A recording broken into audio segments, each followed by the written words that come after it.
Bom dia, estamos reunidos aqui para mais uma escola bíblica dominical da série A Lei de Deus, onde nós estamos estudando, fazendo uma análise de Levítico, livro de Levítico, lá no Antigo Testamento, com o livro de Hebreus, no Novo Testamento. E na semana passada, na última aula, nós estudamos a superioridade de Cristo nos primeiros 2 capítulos de Hebreus. Eu estava pensando hoje em fazer um estudo do levitismo, mas ainda tem algumas coisas que eu gostaria de investigar sobre esse assunto. Então, eu resolvi continuar o estudo de Hebreus e continuar na mesma linha, né? Nós falamos sobre o propósito da carta aos Hebreus e de como ela se relaciona com o Antigo Testamento. Pois bem, estamos prontos para começar.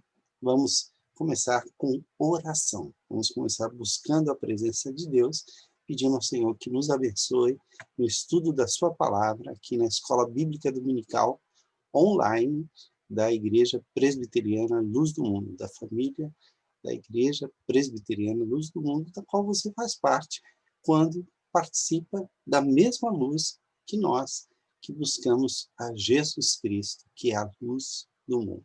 Oremos ao Senhor. Querido Deus, eu te agradeço, Pai, por este dia, por esta manhã. Te peço que o Senhor nos abençoe. Te peço que a tua graça esteja sobre o teu povo e, de uma maneira muito especial, sejamos iluminados pela tua palavra.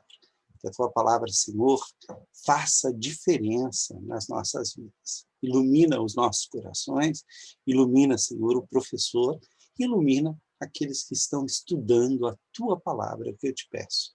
Em nome e por amor de Jesus Cristo. Amém, Senhor. Amém.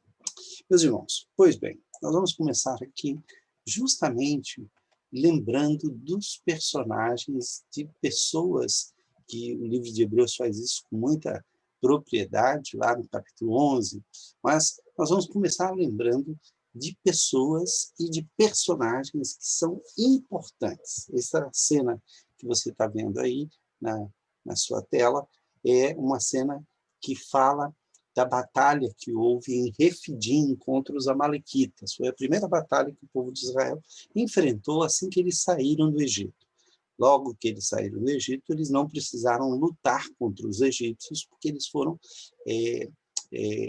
defendidos por Deus. Moisés os conduziu pelo Mar dos Juncos, chamado Mar Vermelho, mas é, na verdade, um braço do Mar Vermelho, que é chamado de Yom Suf. Yom Suf, em hebraico, é Mar dos Juncos. Como ele faz parte do grande Mar Vermelho, convencionou-se traduzir por Mar Vermelho, mas em todos os lugares onde você vê essa tradução, é, na verdade, Yom Suf, Mar dos Juncos. É um braço pelo qual o povo passou.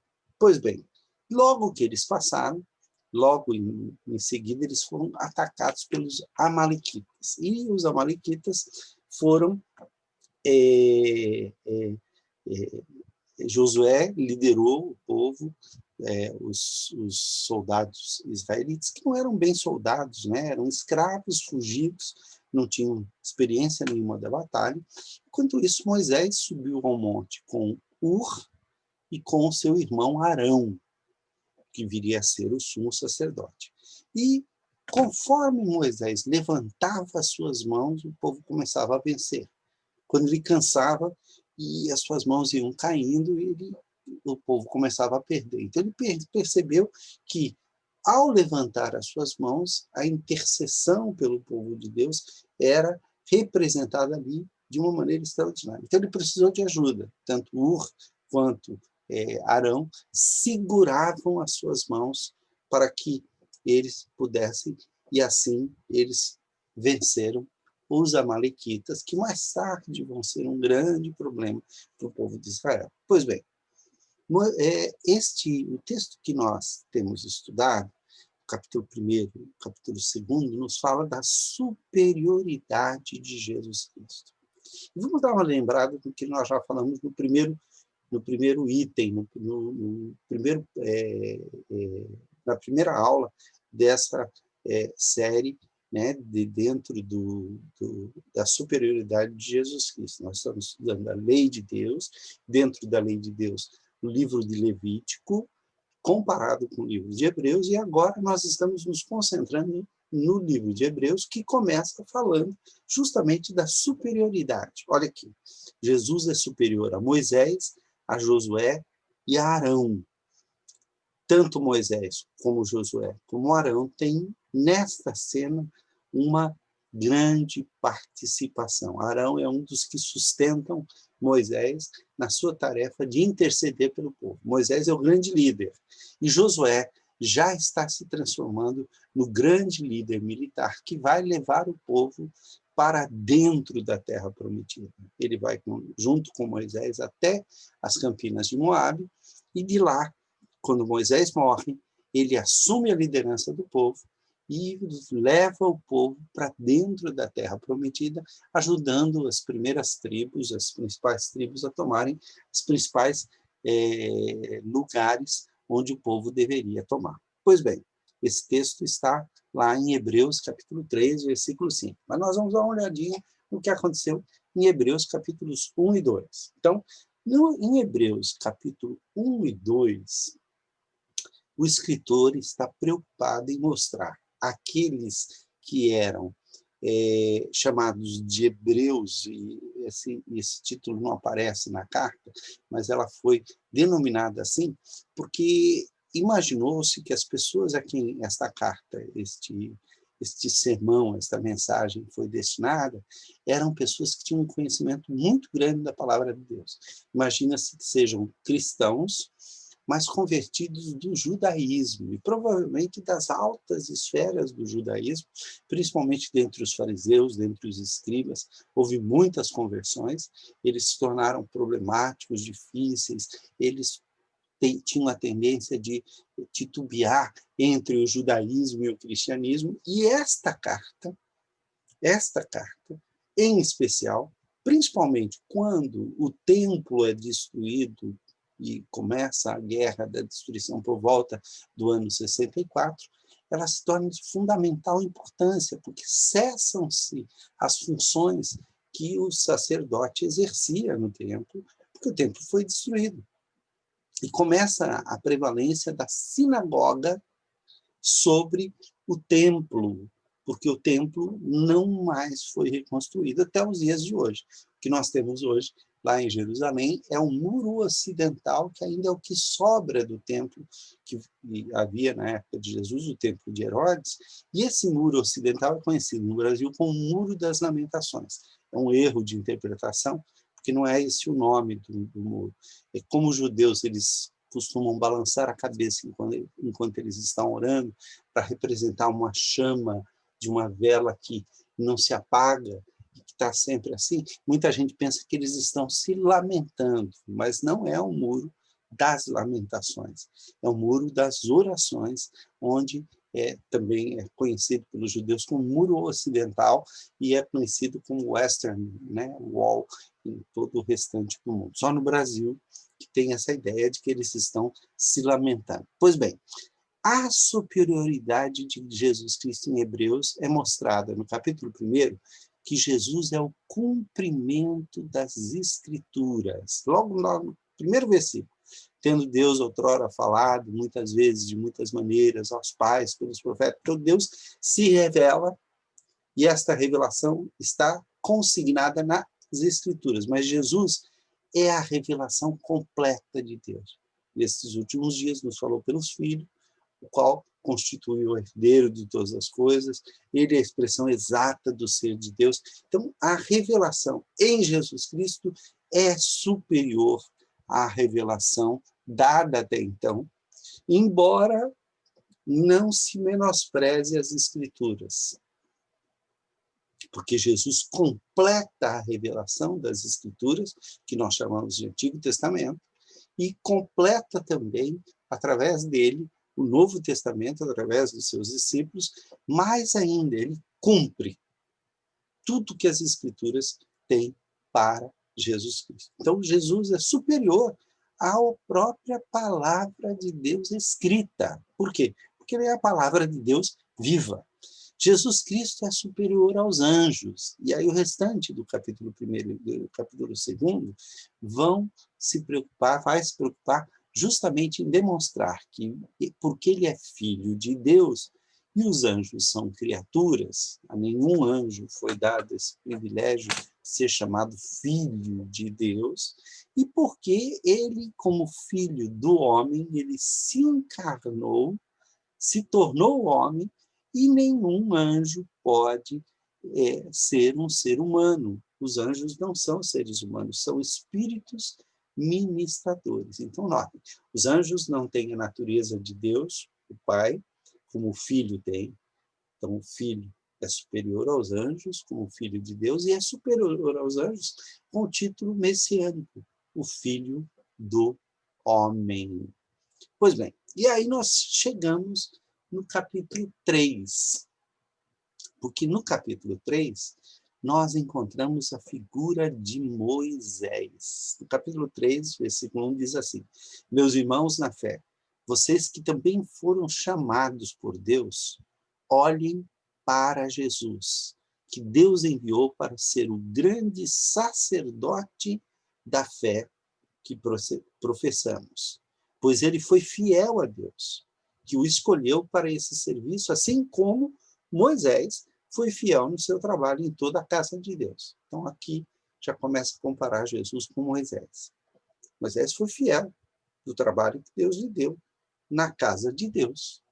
Ele teve a função de libertar o povo, ele teve a função de liderar o povo, ele teve a função de levar o povo até a entrada da Terra Prometida, e no meio do caminho ele teve uma função especial. Ele viu um modelo no céu, e deste modelo ele construiu o tabernáculo, que representava o santuário eterno. Havia um santuário no céu, onde Deus habita, e este santuário foi reproduzido por Moisés aqui na terra para simbolizar a presença de Deus no meio do povo. Isso aconteceu enquanto eles estavam no Sinai. Assim como a pessoa que constrói uma coisa é mais importante do que a casa, assim também Jesus é mais importante do que Moisés. Por quê? Porque o que Moisés viu no monte representava justamente Jesus Cristo. Jesus Cristo é o grande construtor da casa de Deus que vai ser eterna. Mas foi feito um modelo. E Moisés foi encarregado de ser o construtor deste modelo. Então, olhem a importância de Moisés. Moisés é aquele que mostrou aos filhos de Israel o que seria a habitação celestial do próprio Deus, a representatividade da presença de Deus, da casa de Deus. Uma casa tem de ser construída por alguém, mas Deus é o construtor de tudo que existe. Então, olha a diferença, olha só. Deus construiu tudo que existe e deu a Moisés a ordem de, destas coisas que existem, construir um modelo, uma maquete daquilo que ele viu no céu, daquilo que Deus lhe mostrou ao lhe dar as medidas, ao lhe dar os materiais, ao lhe dar todas as instruções para que ele pudesse construir o tabernáculo do deserto. E Moisés foi um servo fiel no seu trabalho e na casa de Deus. E falou das coisas que Deus ia dizer no futuro. Então, além de construtor, de condutor, daquele pelo qual a salvação veio ao povo judeu, e a salvação aqui foi a libertação da escravidão, daquele que haveria de conduzir o povo pelo Mar Vermelho, e pelo Mar dos Juncos, e pelo deserto até a Terra Prometida, ele também foi profeta. Ele falou aquilo que Deus lhe disse. E ele foi um fiel profeta, tanto é que ele diz, olha, o Senhor Deus levantará um profeta semelhante a mim. A ele ouvireis. E Jesus é justamente esse profeta. Mas Cristo é fiel como filho, que dirige a casa de Deus. E não somente dirige, nós seremos a sua casa se conservarmos a nossa coragem e a nossa confiança naquilo que esperamos. Então, começa aqui a se mostrar a superioridade do Filho de Deus, que é superior a Moisés, já se mostrou que ele é superior à própria palavra de Deus, porque ele é a palavra viva de Deus, ele é superior aos anjos, os anjos eram tidos em alta estima pelos fariseus, pelos escribas especialmente, mas ele é superior ao fundador da religião judaica. Vocês devem conhecer essa história aqui, olha.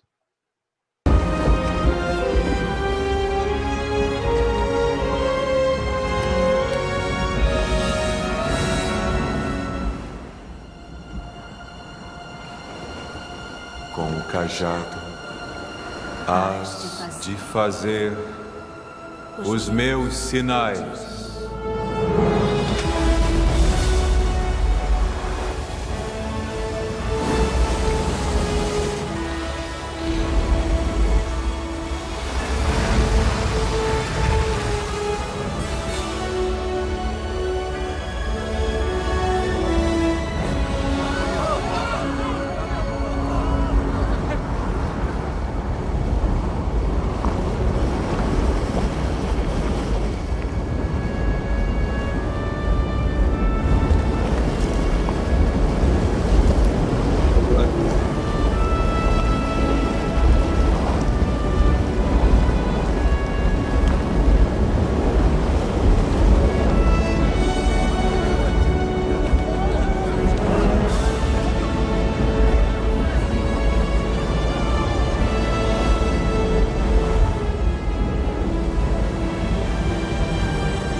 Deixa aí! Não!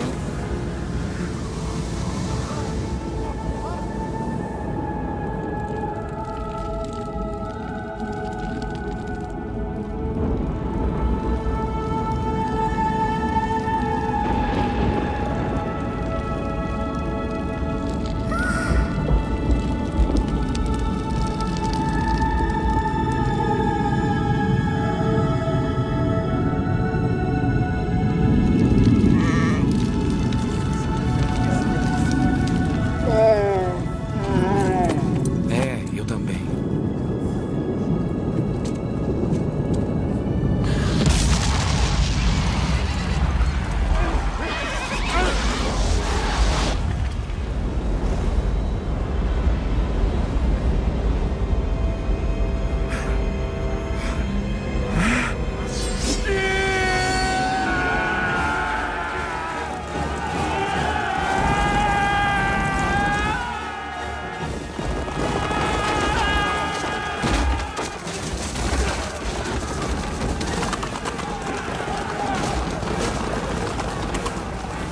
Fiquem aí sem fazer nada! Matem! Matem todos! Os soldados estão vindo! Moisés! Moisés! Rápido! Rápido! Está seguro.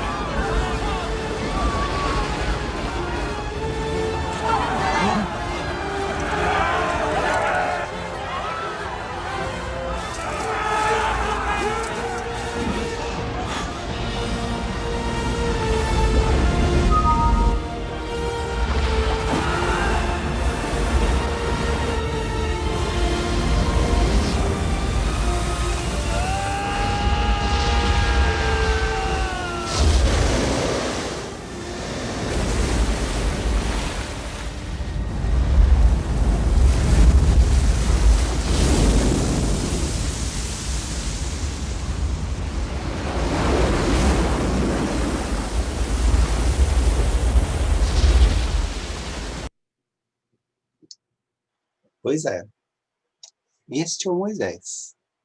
É grandioso o trabalho que Moisés fez. Acontece que alguém entregou a Moisés. Jesus é superior a Moisés e a Arão. Então, a superioridade de Jesus sobre Moisés, que é o construtor do tabernáculo. Vamos dar uma olhadinha aqui no texto, capítulo 3 de Hebreus, nós temos aqui justamente isso, olha só. Eu vou ler aqui na tradução da linguagem de hoje, deixa eu aumentar aqui só um pouquinho o tamanho dessa letra. Portanto, santos irmãos, participantes do chamado celestial, fixem os seus pensamentos em Jesus, apóstolo é a palavra que significa enviado por Deus, e sumo sacerdote que confessamos. Ele foi fiel àquele que o havia constituído, assim como Moisés foi fiel em toda a casa de Deus. Jesus foi considerado digno de maior glória do que Moisés, da mesma forma que o construtor de uma casa tem mais honra do que a própria casa. Pois toda casa é construída por alguém, mas Deus é o edificador de tudo. Note, Jesus é Deus. Moisés foi fiel como servo em toda a casa de Deus, dando testemunho do que haveria de ser dito no futuro. Mas Cristo é fiel como filho sobre a casa de Deus, e esta casa somos nós, se é que nos apegamos firmemente à confiança e à esperança da qual nos gloriamos. Como assim como diz o Espírito Santo, hoje, se ouvirem a sua voz, não endureçam o coração, como na rebelião, durante o tempo da provação no deserto, onde os seus antepassados me tentaram pondo-me à prova, apesar de, durante 40 anos, terem visto o que eu fiz. Por isso, fiquei irado contra aquela geração e disse, meu coração está sempre, ou melhor, o seu coração, o coração daquela geração, está sempre se desviando e eles não reconhecem os meus caminhos. Assim, jurei na minha ira, jamais entrarão no meu descanso. Cuidado, irmãos, para que nenhum de vocês tenha coração perverso e incrédulo que se afaste do Deus vivo. Ao contrário, encorajem-se uns aos outros todos os dias durante o tempo que se chama hoje, de modo que nenhum de vocês seja endurecido pelo engano do pecado, pois passamos a ser participantes de Cristo, não de Moisés. Desde que, de fato, nos apeguemos até o fim à confiança que tivemos no princípio. Por isso é que se diz, se hoje ouvirem a sua voz, não endureçam o coração como na rebelião. Que rebelião é essa?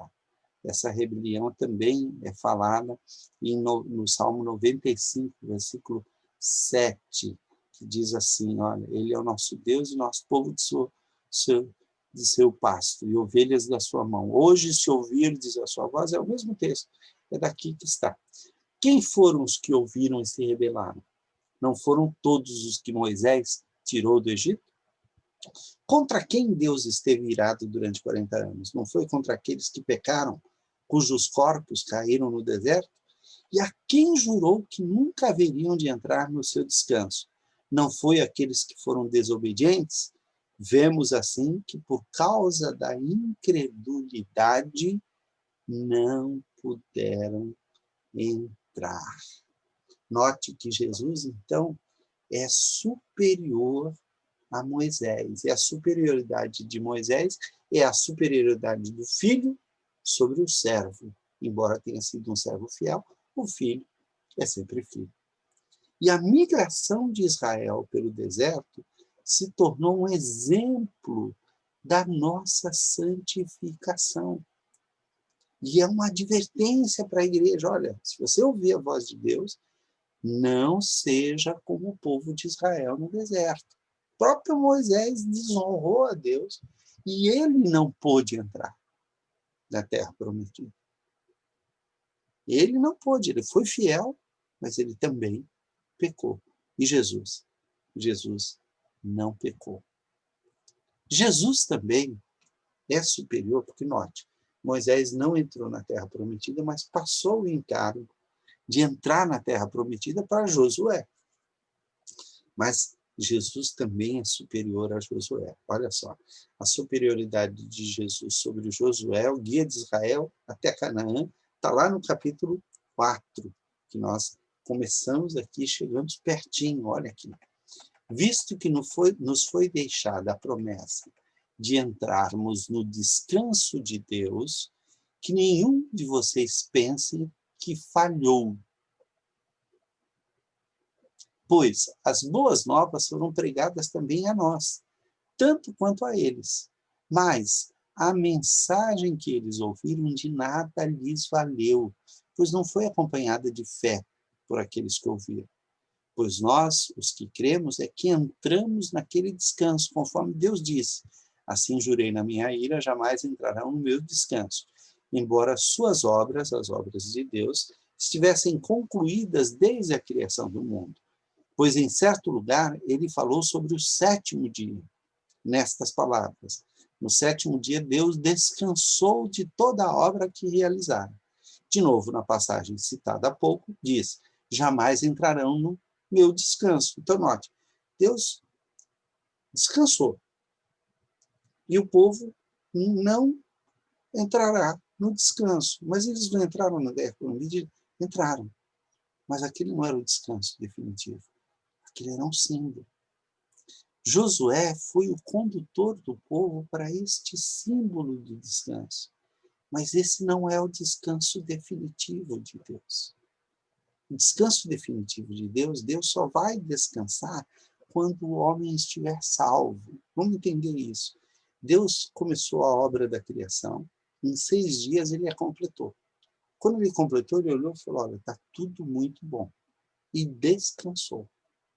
Mas justamente no 7º dia, no dia em que ele estava descansando, o homem pecou. E aí Deus começa uma nova obra, que é a obra da salvação. Por isso que quando Jesus veio e reclamavam que ele trabalhava no sábado, ele diz, olha, meu pai trabalha até hoje, e eu trabalho também. Meu pai trabalha sem descanso. Ele não vai descansar enquanto não salvar o ser humano.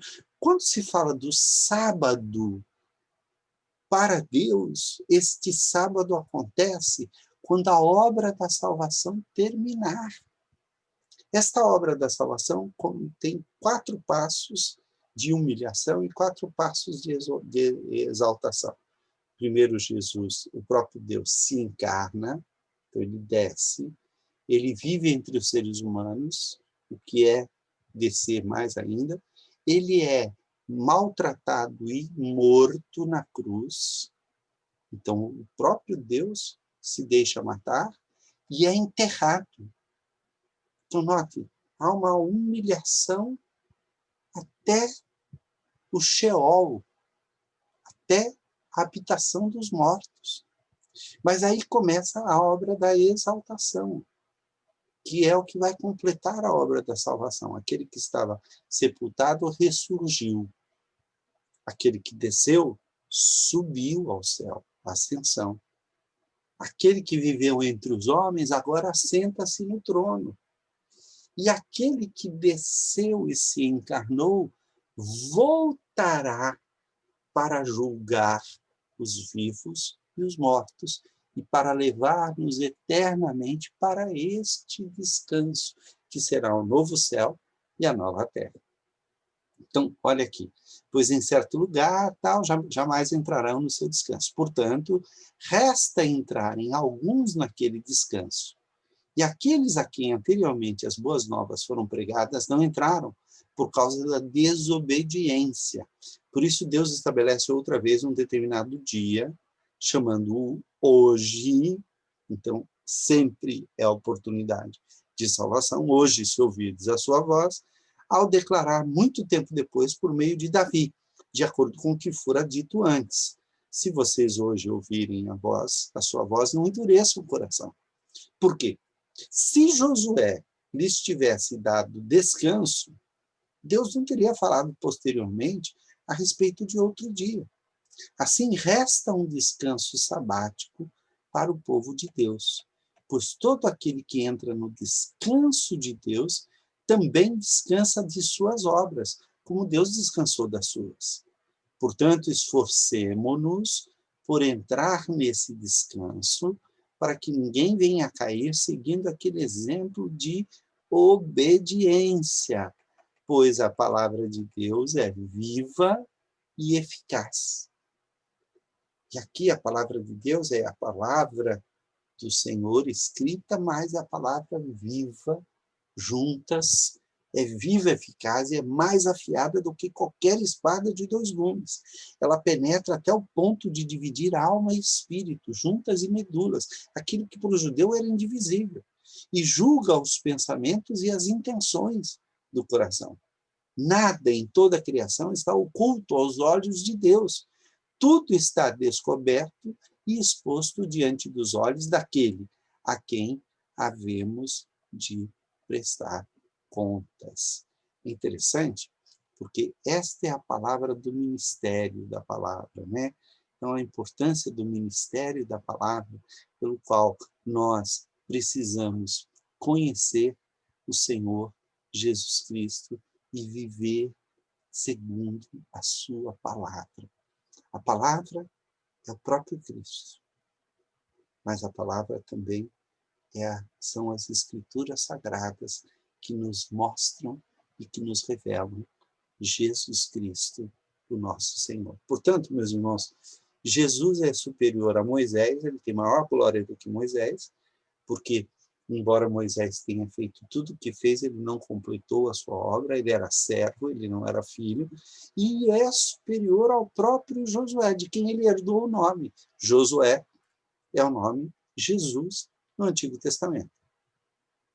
Notem aqui, há um desafio nesse texto para ouvir com fé as promessas de Deus, porque agora elas são feitas pelo Filho, as promessas do descanso de Deus para o povo de Deus, porque o povo de Israel não alcançou esse descanso, até para participar desse descanso, mesmo sendo judeu, terá que crer em Cristo, porque a igreja é o novo santuário de Deus. E a eficácia da palavra em nos convencer e nos levar justamente a Jesus Cristo, que é quem vai nos conduzir para a terra prometida.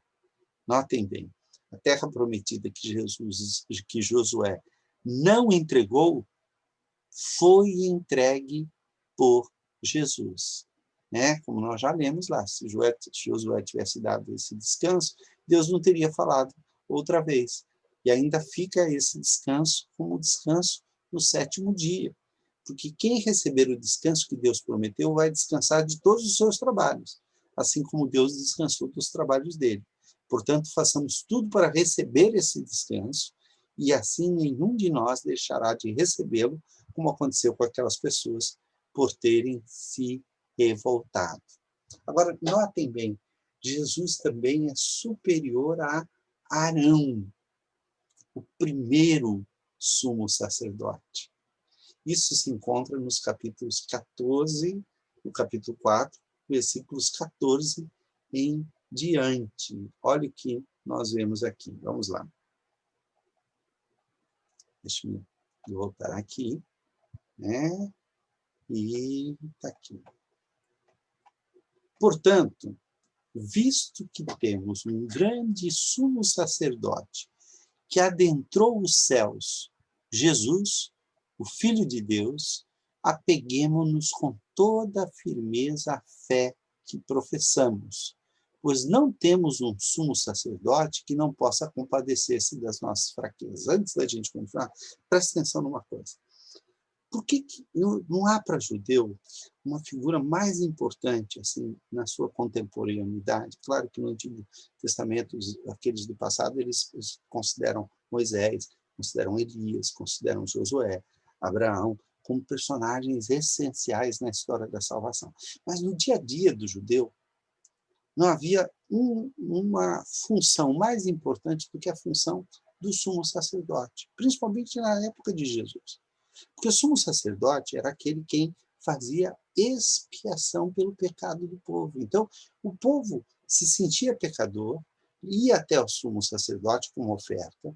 Essa oferta era oferecida a Deus e era o sacerdote quem aspergia o sangue e declarava que aquela pessoa estava pura, estava justificada diante de Deus. O sumo sacerdote era o portador das orações do povo. Ele, uma vez por ano, era o único que podia entrar no lugar santíssimo, onde antigamente ficava a arca, que representava a presença de Deus. Ninguém mais podia entrar naquele lugar. O Santo dos Santos era o lugar que representava o trono de Deus. Então, o sumo sacerdote podia entrar naquele lugar uma vez por ano. Só que tinha todo um ritual para fazer isso. Ele tinha que fazer sacrifício por si mesmo, tinha que fazer sacrifício pelo povo.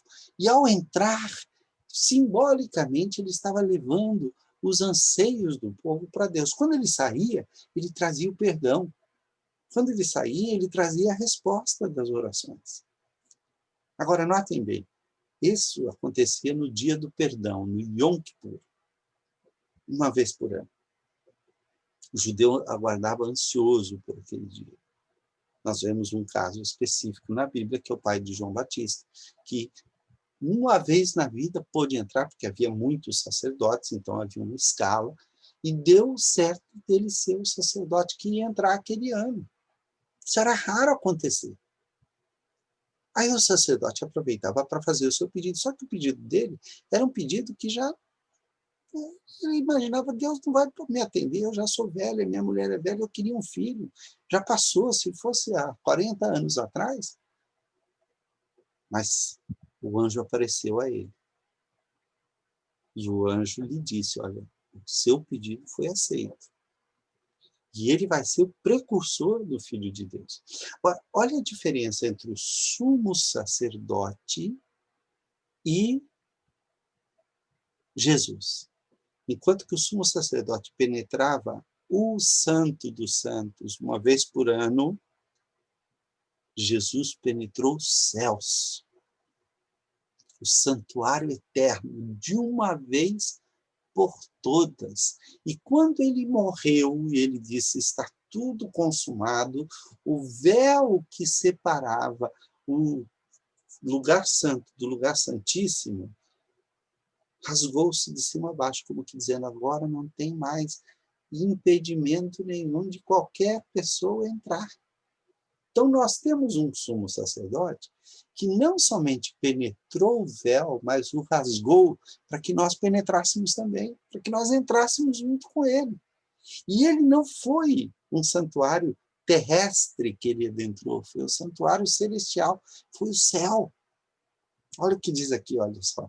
Pois não temos um sumo sacerdote que não possa compadecer-se das nossas fraquezas, mas sim alguém que, como nós, passou por todo tipo de tentação, porém sem pecado.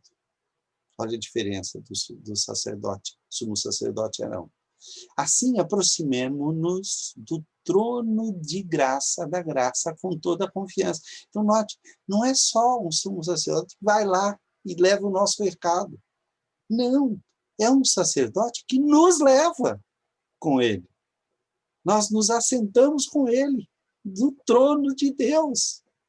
E podemos chegar nesse trono de graça com toda a confiança, a fim de recebermos misericórdia e encontrarmos graça. Lembra que a bênção que o sacerdote Arão dava era que o Senhor te abençoe e te guarde. Que o Senhor faça resplandecer sobre ti o seu rosto e te dê misericórdia, tenha misericórdia de ti. Que o Senhor sobre ti levante o rosto e te dê a paz.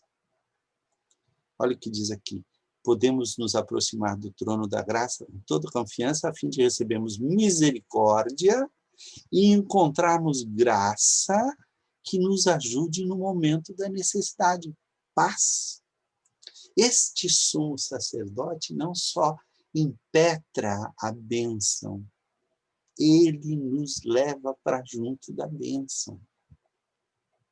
Todo sumo sacerdote é escolhido dentre os homens e designado para representá-los em questões relacionadas com Deus e apresentar ofertas e sacrifícios pelo pecado.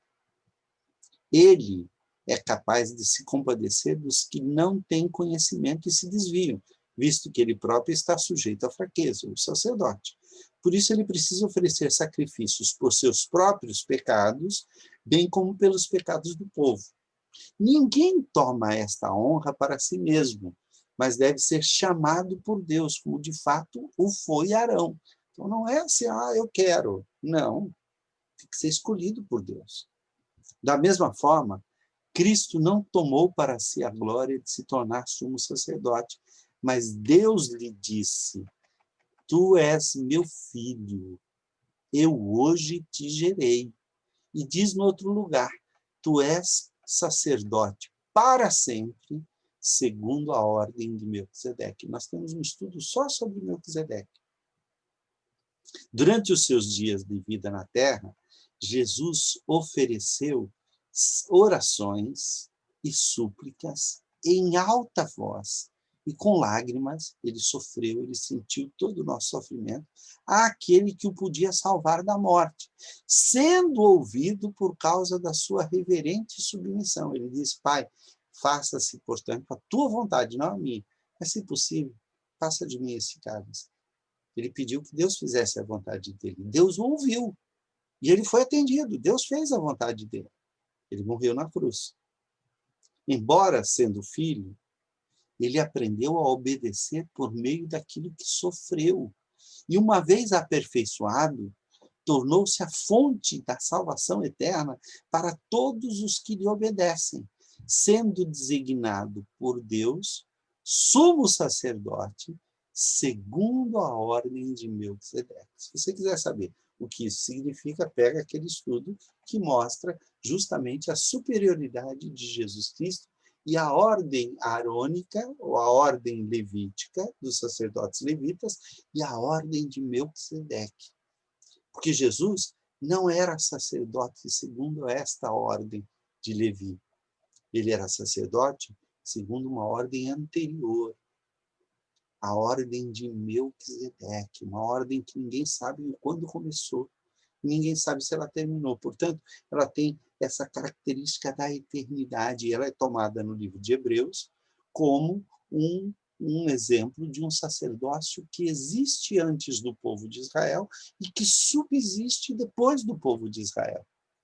Ela tem as características da eternidade, porque Jesus adentrou o céu.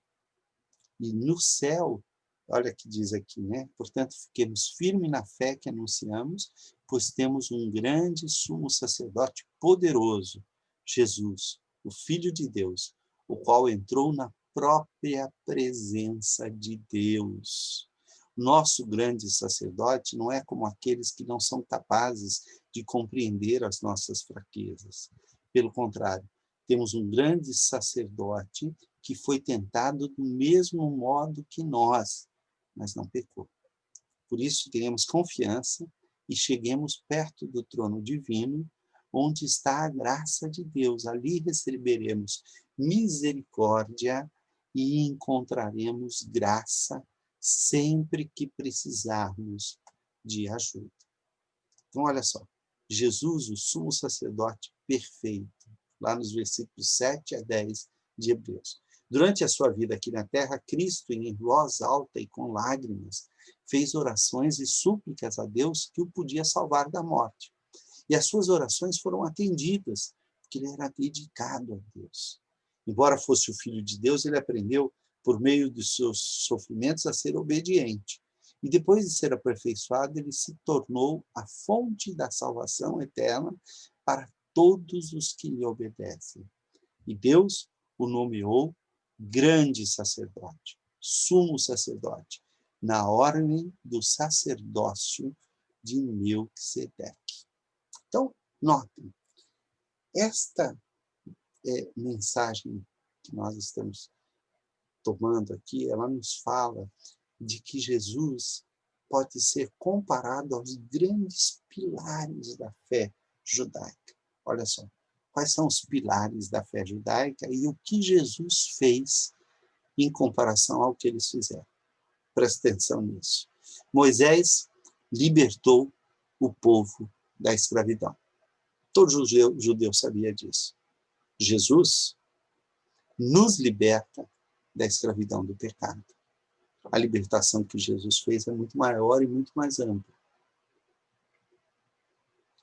Ela é uma libertação cósmica.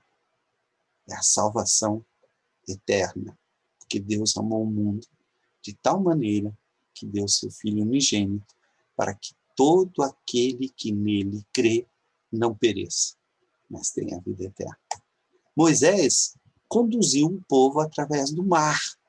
Jesus nos conduz ao reino de Deus. Ele mesmo é quem abre o mar para nós. Moisés deu a lei de Deus no Sinai. Jesus cumpriu a lei, nos livrou da sua condenação e ele mesmo é a lei de Deus, escrita em nosso coração. A sua presença na nossa vida faz com que nós nos tornemos aptos a cumprir a lei de Deus. Moisés conduziu o povo pelo deserto e Jesus nos conduz na nossa santificação. Lembra que nós estamos estudando a caminhada no deserto como um símbolo. Lá no Apocalipse, quando se fala que a mulher fugiu para o deserto, onde ela foi sustentada durante um tempo, 2 tempos, metade de um tempo, nós estamos falando justamente deste período que vai desde a nossa salvação, quando nós saímos do Egito, até a entrada na Terra Prometida, que é a salvação eterna, que pode ocorrer com a nossa morte ou com a volta de Cristo. Moisés não entrou na Terra Prometida, mas Josué tomou o seu encargo e conduziu o povo na conquista da Terra Prometida. Então, foi preciso Moisés e Josué para cumprir a promessa de Deus. Mas em Jesus, Jesus foi nos preparar lugar e voltará para nos buscar. Ele já penetrou nos céus, ele já rasgou o véu, ele está sentado à direita do trono de Deus e ele diz, eu vou preparar lugar, e quando eu for e vos preparar lugar, voltarei e vos buscarei, para que onde eu estou, estejais vós também. Arão, que é o outro personagem importante aí, entrou no Santo dos Santos para nos purificar e nos representar perante Deus. Ele foi o primeiro. E Jesus foi o último. A purificação que Jesus realizou na cruz abriu definitivamente o caminho para Deus. Está aberto agora. Não tem mais separação. Nós nos tornamos também sacerdotes. Olha, a grandiosidade é que o sacerdócio arônico, o sacerdócio levítico, era exclusivo de uma família. Quem não nasceu naquela família não podia ser sacerdote. Agora, como nós somos da família de Jesus Cristo, como nós nos tornamos irmãos de Jesus Cristo, porque Deus nos adotou, nós também somos sacerdotes, somos sacerdócio santo, povo, sacerdócio real, nação santa, povo de propriedade exclusiva de Deus. Então, notem, todos nós podemos comparecer diante do Pai, diante do trono. Não precisamos mais de intermediário, porque temos um único mediador, que é Jesus Cristo. Ele disse, eu sou o caminho, a verdade e a vida. Ninguém vem ao Pai a não ser por mim. Por fim, Moisés, Josué e Arão morreram. Mas Jesus, além de morrer como eles morreram, completou o trabalho deles e ressuscitou. Eu te pergunto, Jesus é ou não é superior à palavra escrita, aos anjos, a Moisés, a Josué e a Arão? Percebe a superioridade de Jesus sobre tudo aquilo? Os judeus deveriam olhar e dizer, gente, é o Filho de Deus que veio até nós. Tudo aquilo que os antigos profetizaram, tudo aquilo que os antigos vieram introduzir, agora nos é dado em Jesus Cristo. Ele é o fundamento. Ele é superior em tudo. Que Deus abençoe a tua vida. E até semana que vem, se Deus assim nos permitir.